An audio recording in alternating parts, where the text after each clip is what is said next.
Nós vamos fazer uma leitura no Evangelho de Jesus Cristo que escreveu João. E vamos ler o capítulo de número 3 e o versículo de número 16. João, capítulo 3 e o versículo de número 16. Manhã maravilhosa de estarmos na presença do Senhor. Já podemos sentir aqui a presença do Espírito Santo. O Senhor está aqui nesta manhã, está aqui nesta casa. Já podemos sentir a sua presença através dos louvores. E neste momento nós iremos meditar um pouco na palavra de Deus. Texto bem conhecido, que se encontra em João 3,16, que diz assim: porque Deus tanto amou o mundo, que deu o seu Filho unigênito, para que todo o que nele crer não pereça, mas tenha a vida eterna. Até aqui.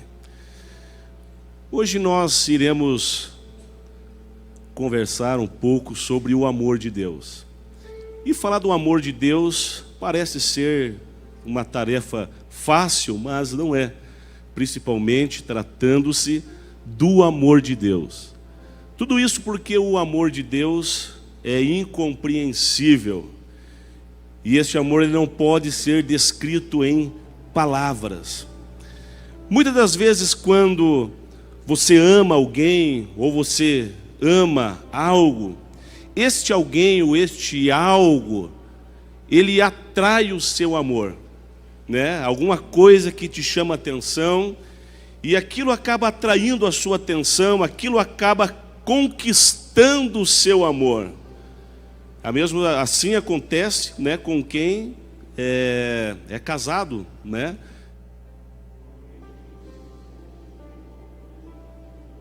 e acabou amando essa pessoa. Mas quando Deus ele nos amou, a mim, amou a você, Ele nos amou não porque Ele visse algo bom em nós, algo que chamasse atenção em nós. Aliás, quando nós olhamos, nós verificamos que nós éramos inimigos de Deus, estávamos em pecados, então não havia nada em nós que fosse bom, mas mesmo assim Deus ele resolveu nos amar. Portanto, o amor de Deus por nós não é baseado em mérito, porque não há nada de bom no ser humano, muito menos em atração, porque não existe nada que atraísse este amor de Deus. Mas mesmo assim o amor de Deus ele nos alcançou. É bem verdade que o poeta já dizia: ainda que todos os mares fossem tinta, ainda que todos os céus, todas as nuvens fossem papel, ainda que todas as árvores fossem pincel, e ainda que todos os homens fossem escritores, mesmo assim jamais conseguiriam descrever o grande amor de Deus. Então, a nossa compreensão de amor de Deus é apenas uma sombra, uma visão limitada do que realmente é o amor de Deus, porque o amor de Deus é sobrenatural, é eterno, é espiritual. O amor de Deus é imenso e jamais vai caber na plenitude na mente do ser humano. No entanto, nós conseguimos compreender um pouco a respeito deste amor quando nós olhamos para a pessoa de Jesus Cristo. E quando nós olhamos para Jesus Cristo, nós então verificamos, evidencia-se então a maior expressão deste amor. Para falar sobre o amor, é importante nós mencionarmos que o amor de Deus não é platônico, porque na concepção da sociedade hoje existe essa ideia platônica de amor. Nessa concepção da sociedade, é aquele amor alheios a interesse, aquele amor que deseja algo em troca, ou aquele amor que é um forte sentimento e muitas das vezes se confunde com a paixão, como algo que queima o coração, algo que arde o coração, né? Como se fosse ali um sentimento, porque a sociedade convencionou esse tipo de amor. E nós verificamos que a sociedade ensina, então, este amor através de teatros, através de músicas, através de cinemas. Então as pessoas começam a entender o amor como se fosse desta forma, uma forma rasa de amor. No entanto, quando nós olhamos para a Bíblia Sagrada, nós verificamos que o amor de Deus não é isso. O amor de Deus, ele é sacrificial. Para o judeu, o amor era sacrificial. Quando o judeu ele escrevia em grego, ele pensava em aramaico, isso se chama de aramaísmo. Ele escrevia falando do amor de Deus, mas com o seu pensamento num amor diferente, num amor de entrega, um amor de doação, um amor de voluntariedade, um amor de sacrifício. Esta é a ideia. E quando nós vamos para o profeta, principalmente o profeta Isaías, no capítulo 53, o profeta ele vai descrever o servo sofredor, uma imagem clara de Jesus Cristo, dizendo que ele levou sobre si todas as nossas iniquidades, todas as nossas enfermidades. Os nossos pecados, as nossas iniquidades fizeram com que ele fosse esmagado.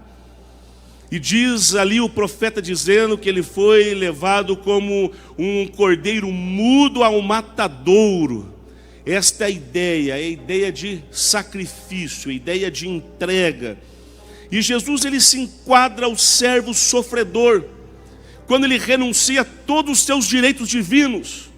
E ele vem até essa terra, ele se torna um humano, ele passa a viver entre nós. E ele passa então aqui, né? Ele passa então a vivenciar uma natureza humana. Ele passou sede, ele passou fome, ele sentiu dores, ele sentiu sofrimentos. E quando eu vejo um dos sofrimentos que me chama a atenção é quando Jesus Cristo ele está ali no Getsêmani, antes dele ser preso, quando ele está subindo ao Getsêmani, aquele monte das oliveiras. Judas dá meia volta, vai para trás e vai até lá o sumo sacerdote entregar Jesus, trair Jesus por 30 moedas de pratas. E Jesus Cristo ele sobe até o Monte das Oliveiras. E ali ele começa a sentir um sofrimento intenso. A sua alma está amargurada até a morte. O sofrimento dele é tanto que ele começa a suar grandes gotas de sangue. A sua alma está ferida, ele está machucado. E veja que aqui Jesus Cristo ele sentiu o peso do pecado do mundo, porque ele sabia o que ele iria passar. Ele sabia o sofrimento que ele iria enfrentar. Ele sabia a cruz pesada que ele iria carregar, coroa de espinhos, a morte cruel que ele iria sentir, que ele iria sofrer. Mas mesmo assim, por mais que ele sentiu o peso do pecado no mundo, mesmo assim, ele decidiu seguir o caminho do sacrifício.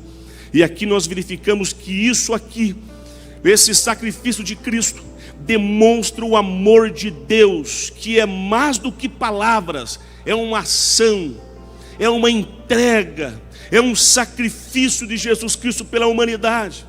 E quando nós olhamos para Jesus Cristo, nós por vezes enfrentamos as dificuldades e podemos nos lembrar de que Jesus ele também passou por esses sofrimentos.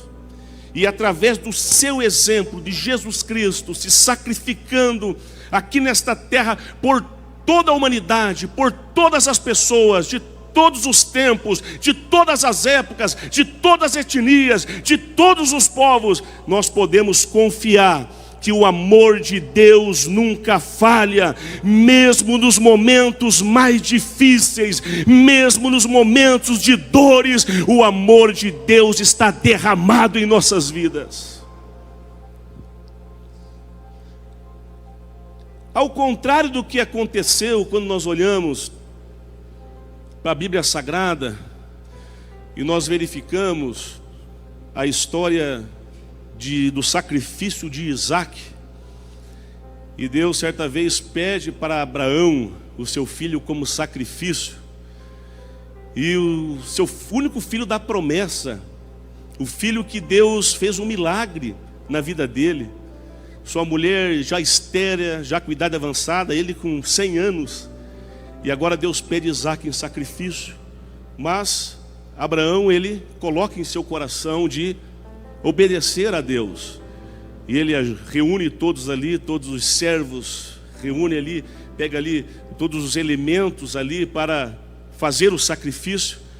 3 dias, 3 noites de viagem até o monte onde Isaque seria sacrificado.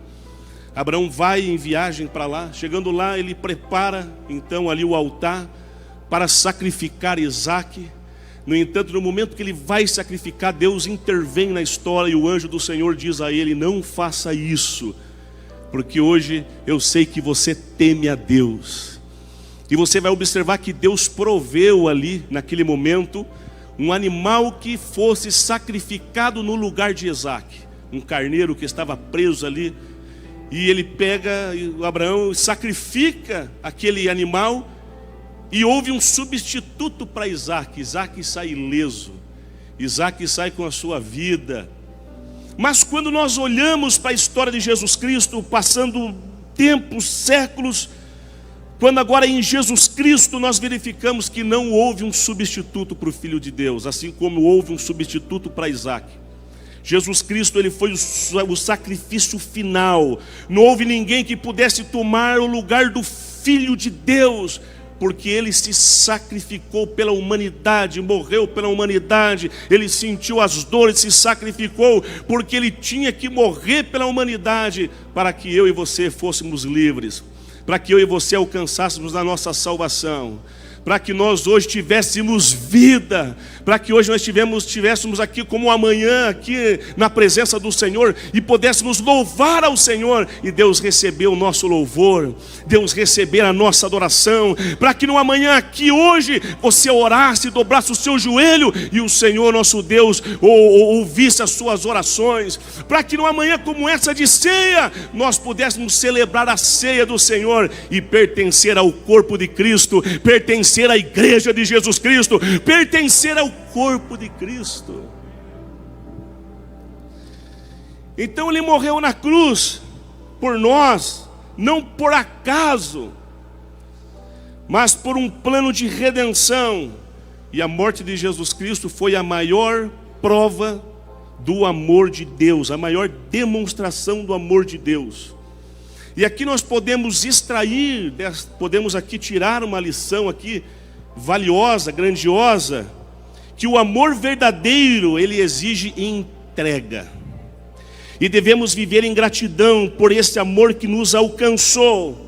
E isso vai nos desafiar, vai te desafiar também a viver sacrificialmente, também amando os outros, amando os nossos irmãos, amando aqueles que estão em nossa volta.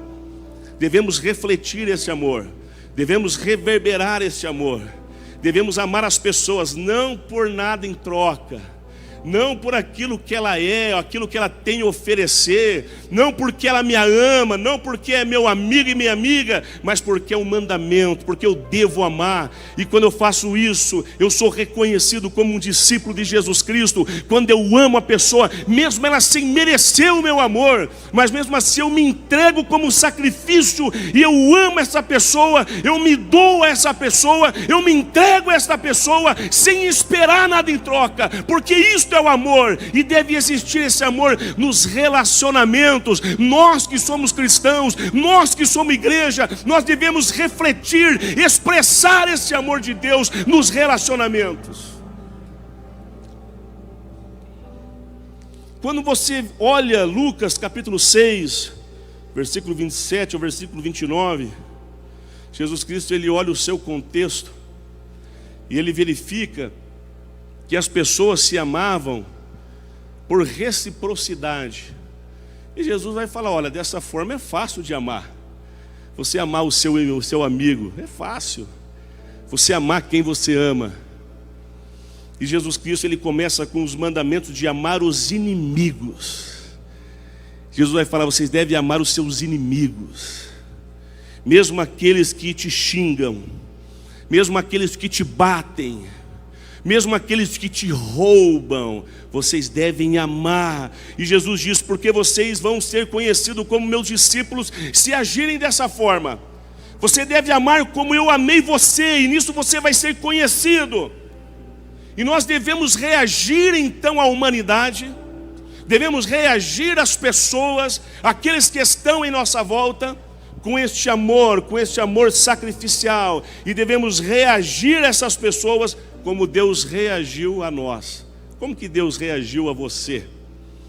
Antes de você ter a experiência da salvação, antes de o Espírito Santo transformar a sua vida e passar a habitar em você, como que Deus reagiu a você? Jesus Cristo, Ele reagiu com muito amor. Deus, Ele nos amou, mesmo quando nós éramos seus inimigos, Ele nos amou. Mesmo quando nós viramos as costas para Ele, Ele continuou nos amando. Mesmo quando nós estávamos num estado crítico de pecado, Deus mesmo assim, Ele te amou e te resgatou e te tirou da situação onde você estava de pecado e te trouxe para a glória, te trouxe para a presença de Deus, te trouxe para esta manhã, para você estar aqui e poder sentir a presença do Senhor, poder se alegrar na presença do Espírito, poder ser cheio do Espírito Santo. Então nós devemos ser conhecidos por este amor. Isso não significa apenas ter um sentimento por alguém, mas demonstrar também este amor nas nossas ações, diretamente na vida das pessoas. O amor de Deus também, ele é espiritual. Quando você vai ler Gálatas capítulo 5 e o versículo de número 22, e Paulo vai falar sobre o fruto do Espírito. E Paulo vai dizer: olha, mas o fruto do Espírito é o amor, a alegria, a paz, a paciência, a amabilidade, a bondade, a fidelidade, a mansidão, o domínio próprio. Veja tantas qualidades. Veja, você pode observar aqui que esse fruto do Espírito é o resultado natural de quem permanece em Cristo, de quem anda com Cristo, de quem vive com Cristo, de quem anda no Espírito. Ele gera esses frutos. E aqui você vai observar que o amor faz parte do fruto do Espírito. E quando eu olho isso, eu verifico, diante dos frutos do Espírito, eu verifico que a espiritualidade, ela não é medida pelos dons espirituais. Eu acredito nos dons espirituais, na atualidade dos dons espirituais, da profecia, dos dons de línguas e diversos dons espirituais que está disponível para a igreja. Só que nós olhamos e verificamos que a espiritualidade, ela não é medida pelos dons, ela não é evidenciada pelas diversidades de dons, mas a espiritualidade, ela é evidenciada pelo fruto que o Espírito Santo, ele gera em nós. Porque uma pessoa que verdadeiramente é cheia do Espírito Santo, é uma pessoa que gera frutos. Uma pessoa que está conectada, está ligada em Jesus Cristo. E esta pessoa, ela gera o amor, ela gera o domínio próprio, a paciência, a alegria, a bondade, a fidelidade, a mansidão. Essa pessoa demonstra que ela está evidenciando, demonstrando os valores cristãos, a vontade de Deus que foi revelada à humanidade. E essa pessoa começa a refletir então o ideal de um reino de Deus sobre esta terra. E o amor aqui está inserido, porque a espiritualidade verdadeira é medida pelo fruto que produzimos, especialmente o amor. Quando eu olho para a igreja de Corinto, lá em Coríntios, nós verificamos que essa igreja, esta comunidade, ela tinha muitos dons, se não falar que tinha todos os dons, mas faltava o principal, que era o amor, E o apóstolo Paulo ele vai se dedicar no capítulo 13 para falar, para delinear, para falar sobre o que é um amor de Deus. E quando você olha para o amor de Deus, você vai verificar que este amor ele é eterno. E quando você vai lá para 1 Coríntios capítulo 13, você consegue extrair algumas lições a respeito do amor que o apóstolo Paulo está falando. Uma das primeiras lições é que de nada adianta termos dons espirituais e nós não termos o amor. De nada serve dons espirituais se você não tiver amor. Claramente é isso que o apóstolo Paulo está falando em 1 Coríntios capítulo 13.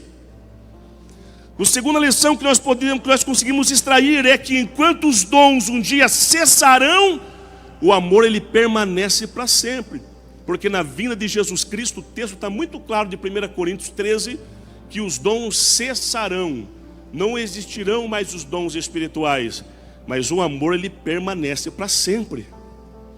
Quando chega no versículo 13, no último versículo ali do capítulo 13, Paulo vai falar: agora resta a fé, a esperança e o amor. E qual delas que é maior, que o apóstolo Paulo vai dizer? É o amor. Porque na vida de Jesus Cristo não vamos precisar mais da fé, não precisar mais da esperança, porque Cristo ele veio buscar a sua igreja. Aquilo que nós esperávamos, aquilo que nós tinha fé, agora nós estamos vendo Jesus Cristo. Mas o amor de Deus permanecerá para sempre, por toda a eternidade, no novo céu, na nova terra. O amor será o vínculo que unirá todos os salvos com Cristo Jesus. Isso é verdade. Você pode dar glória ao Senhor nesta manhã. Você pode aplaudir ao Senhor nesta manhã, porque o amor de Deus está derramado em nós aqui. Deus ama sem exceções, sem fazer acepções. E agora que nós vamos aqui, já estou indo para o final. O amor de Deus, ele é reparador. Porque o amor de Deus, ele não vem de nós. O amor de Deus vem de Deus. É Deus que escolheu nos amar. Não é eu que conquistei o amor de Deus. Não fui eu que consegui atrair o amor de Deus. O amor de Deus é graça. O amor de Deus é um privilégio. O amor de Deus é uma atitude vinda da parte de Deus que nós não merecíamos. Isso é graça. E o amor que existe entre o Pai, o Filho e o Espírito Santo é a fonte deste amor que Ele derrama sobre todas as pessoas, que Ele derrama sobre nós, que Ele derrama sobre aqueles que estão agora em Jesus Cristo, agora têm essa salvação, têm essa experiência, e agora são salvos em Jesus Cristo. E quando nós olhamos João capítulo 17, e o versículo de número 21, nós somos chamados para participar desse ministério de amor divino. Você é chamado a participar desse mistério de amor, porque há um mistério no amor entre a Trindade. O Pai ama o Filho ama o Pai ama o Espírito ama o Pai, o Filho ama o Espírito ama o Pai, e assim há esse mistério. E Jesus Cristo, Ele nos convida a fazer parte desse mistério de amor. Nós somos chamados a participar deste mistério, porque Deus Ele nos convida a participar deste amor que é perfeito. E ao aceitarmos esse convite, tudo muda em nossas vidas. Oh, como muda! Como nós éramos, volta aqui a repetir, antes da experiência da salvação, e como nós somos hoje. O que Deus fez, a misericórdia de Deus em nossas vidas, a transformação em nossa vida, o Espírito Santo que trabalha em nossas vidas. Olha a mudança hoje, porque nós vivemos hoje numa novidade de vida. Hoje nós temos novas experiências. Hoje nós somos novas pessoas. Aliás, nós somos filhos de Deus. Fazemos parte desse mistério aqui agora, desse mistério do amor que há na Trindade, nesta fonte do amor. Você está inserida nesta fonte. Só que o pecado causou uma ruptura entre nós e Deus. Houve essa ruptura, o homem passou a estar distante de Deus por causa da iniquidade, por causa do pecado. Mas mesmo assim Deus ele nos chama de volta para si, porque ele restaura o relacionamento que foi quebrado entre o ser humano e Deus, entre Deus e a humanidade. E veja que por causa desta ruptura entre Deus e a humanidade, o ser humano ele passou a ter algumas necessidades. E uma dessas necessidades que eu posso mencionar aqui nesta manhã é a necessidade emocional. Porque na busca por amor, na busca por aceitação, muitas vezes nós nos frustramos nos relacionamentos, nas relações humanas, porque o amor entre os homens é limitado, muitas vezes é egoísta, é condicional, é esse tipo de amor. E muitas vezes nós tentamos preencher o vazio do coração com relacionamentos, com relações que nunca poderão suprir a totalidade de nossas necessidades, porque há uma lacuna dentro do homem. O ser humano precisa preencher esse vazio existencial dentro de si. E o ser humano ele procura constantemente, copiosamente procurando em relacionamentos para que ele consiga preencher essa falta desenfreada de um relacionamento que deveria ser o de Deus. E somente Deus, sendo a fonte do amor, Ele pode preencher, pode completar esta carência. Muitas pessoas acabam procurando preencher esse vazio em seu coração em relacionamentos. E começa às vezes até mesmo entre cônjuges, que acaba reprimindo o seu cônjuge, para que o seu cônjuge preencha aquele vazio que está em seu coração, que preencha as suas necessidades emocionais. Só que muitas das vezes o cônjuge não consegue preencher e começa então a existir um conflito dentro dos relacionamentos, porque a pessoa tem em mente, tem a ideia que os relacionamentos aqui desta terra é capaz de preencher aquele vazio que é o lugar de Deus, que é Deus que tem que preencher esse vazio no coração do ser humano. Mas o ser humano começa a reprimir, e muitas vezes nessa insistência acaba se tornando o pior marido, acaba se tornando a pior esposa. Da mesma forma nos relacionamentos entre filhos, pais que esperam muito de filhos, ou assim vice-versa, que para que aquele amor preencha o seu amor, o seu vazio, acaba sendo o pior pai, acaba causando um grande conflito na família. Porque nós devemos buscar primeiramente o amor de Deus. É o amor de Deus que nos traz plenitude. E a partir desta fonte inesgotável do amor divino, nós somos capazes de amar de uma forma mais saudável, amar de uma forma verdadeira as pessoas que estão ao nosso redor. Então a nossa busca,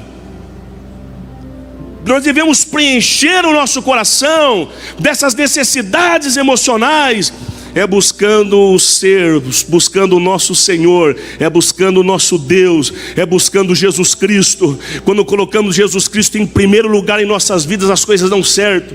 Quando colocamos Jesus Cristo em primeiro lugar na nossa família, a nossa família é uma bênção, porque em primeiro lugar deve ter Jesus Cristo. Jesus Cristo é o nosso Senhor, Jesus Cristo é o nosso Rei, Jesus Cristo é o nosso Deus, Jesus Cristo é o nosso Senhor. Outras necessidades que a ruptura acaba causando são as necessidades espirituais, porque além das carências emocionais que eu citei aqui, o ser humano também possui um vazio espiritual que só pode ser preenchido pelo amor de Deus. E quando o ser humano ele se afasta de Deus, o homem ele busca incessantemente por algo que preencha esse vazio. Seja dinheiro, seja poder, seja o prazer, seja tantas outras coisas. E você vai verificar que muitas pessoas pensam erroneamente desta forma, dizendo: olha, se eu tivesse alguma coisa, então a minha vida teria o sentido da vida. Então as pessoas começam a procurar coisas em busca desenfreadamente em busca do sentido da vida. E tem pessoas que buscam, quem sabe, um carro, né? Está constantemente, busca incansavelmente, porque se eu tivesse aquele carro, eu vou sentir que minha vida, ele vai ter o sentido da vida. E a pessoa vai lá, consegue, compra o carro do seu sonho. No começo, né? É aquele cuidado, é você lavando todo dia o carro, encerando, não pode nem relar no carro. Aí se o passarinho faz um cocôzinho, ele vai lá, já limpa rapidinho, senão vai corroer a pintura. Mas passa um tempo, o carro já fica largado, já não lava mais o carro, o passarinho pode cagar à vontade. Porque a pessoa ele alcança aquilo que achava que iria preencher o sentido da sua vida, e ela verifica que aquilo não é capaz de preencher a lacuna e o vazio que está na sua alma, que está na sua vida. Da mesma forma a pessoa procura faculdades, empregos, enfim, tantas coisas terrenas. Ela está em busca de várias coisas, algo que satisfaça o seu prazer, algo que satisfaça a sua vida, né? Pessoas que se entregam ao prazer dessa vida desenfreadamente, sem responsabilidade. Só que quando nós verificamos na Bíblia, quando nós permitimos que Deus preencha nosso espírito com seu amor, nós encontramos a paz em Deus, nós encontramos o propósito em nossas vidas, nós encontramos forças para vencer as tentações deste mundo, porque o sentido da vida está em Jesus Cristo, nosso Senhor. A sociedade está em busca da existência, em busca de algo que preencha, Ele dá o sentido da vida, mas o sentido da vida está em Jesus Cristo, nosso Senhor. Ele é o nosso sentido, Ele é o nosso propósito, Ele é o Cordeiro que desceu nessa terra, que morreu pela humanidade, morreu para nossas vidas, morreu para nossa família, e nós nesta manhã encontramos o nosso propósito em Jesus Cristo, o nosso Senhor. O amor de Deus é real, o amor de Deus é sacrificial, o amor de Deus é reparador, e Ele esteve com você em cada momento.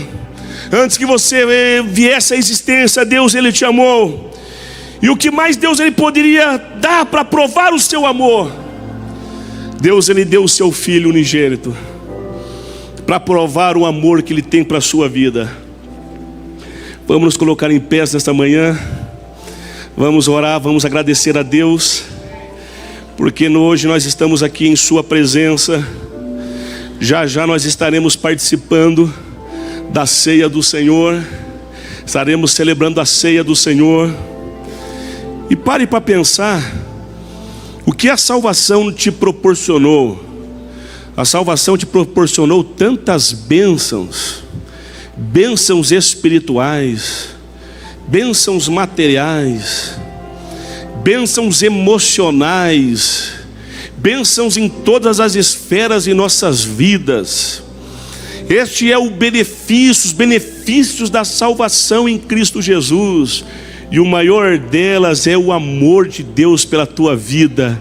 Porque João vai dizer: porque Deus amou o mundo de tal maneira que entregou o seu Filho unigênito, para que todo aquele que nele crê não pereça, mas tenha a vida eterna.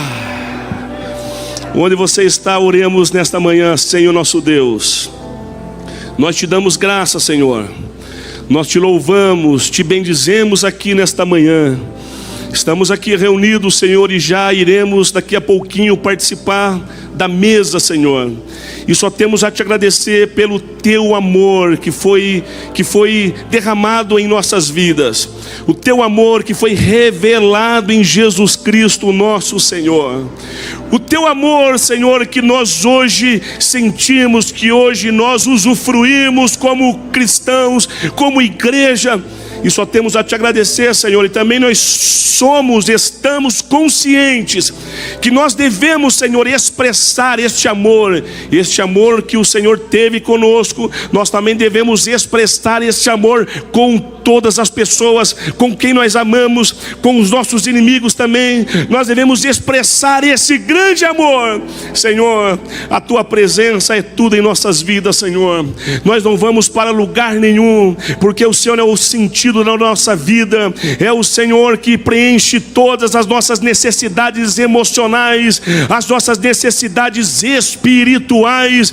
O Senhor é a fonte do amor, o Senhor é a fonte da vida, o Senhor é a fonte do propósito, o Senhor é o sentido das nossas vidas. Nós te damos graças nesta manhã, em nome de Jesus, amém.